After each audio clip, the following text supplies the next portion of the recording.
Hi, it's Craig from Craig's To-Do List with your Cranky Craig's movie reviews. First movie I'm going to talk about is Conclave. It's rated PG. I can't remember the last time I saw a movie rated PG, unless it was animated. This film is really interesting. It's kind of a slow burn. The Focus Features, I believe, put it out. It's basically what goes on behind the scenes when well, not us, but when the Vatican decides to elect a new pope.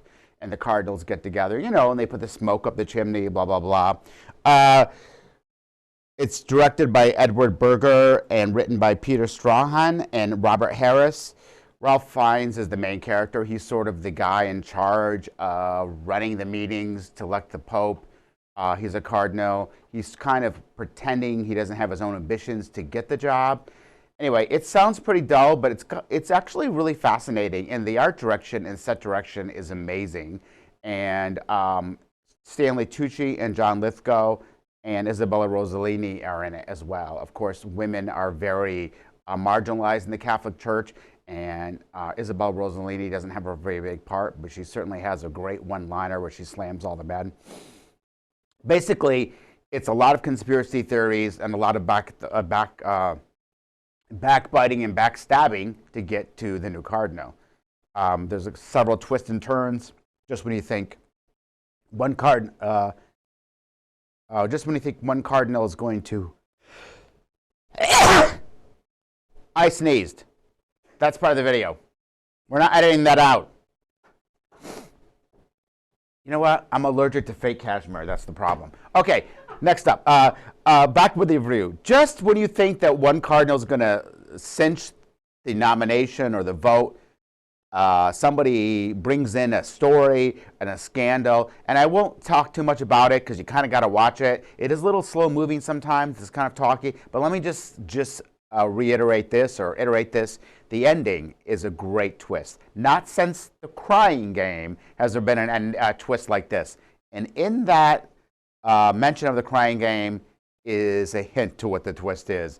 And it really floors you. And it's really worth the run. It's a different kind of movie. It's not for everybody's taste.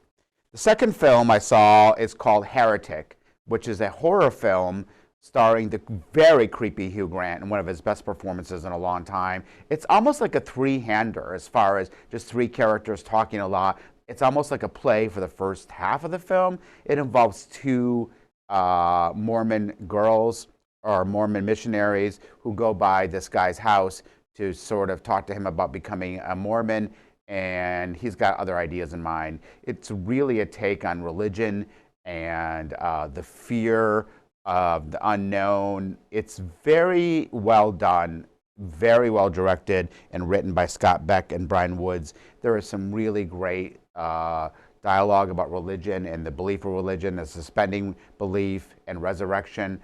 It definitely takes a dark turn. It really holds your interest throughout.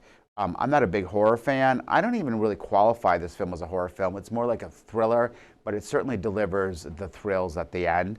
I have to take a shout out to the two actresses with Hugh Grant. He's so good in this film. It's basically three characters, and the other actresses, Sophie Thatcher and Chloe East, are young actresses who've had a lot of experience, but they're not famous, but they really hold their own in these long dialogue scenes where the tension is. And I just have to say, I always knew Hugh Grant was creepy. I always knew that he had like darkness inside of him. All those stupid rom-coms he made, he was just looking for some way to get that out. Now that he's kind of wrinkly and old, he doesn't give a crap how mean he is. And that's kind of what the premise is. Anyways, it's really worth it if you want to see a film that deals with horror and religion. And like I said, it's basically three characters. It's really well done. That's it for now. The sneeze is a little extra. I guess I'm looking for a sponsor. Is that going to be Kleenex? Anyway, that's a joke. Until next time, check out movie reviews and entertainment stories on Craig's To-Do List at WWNYTV.com.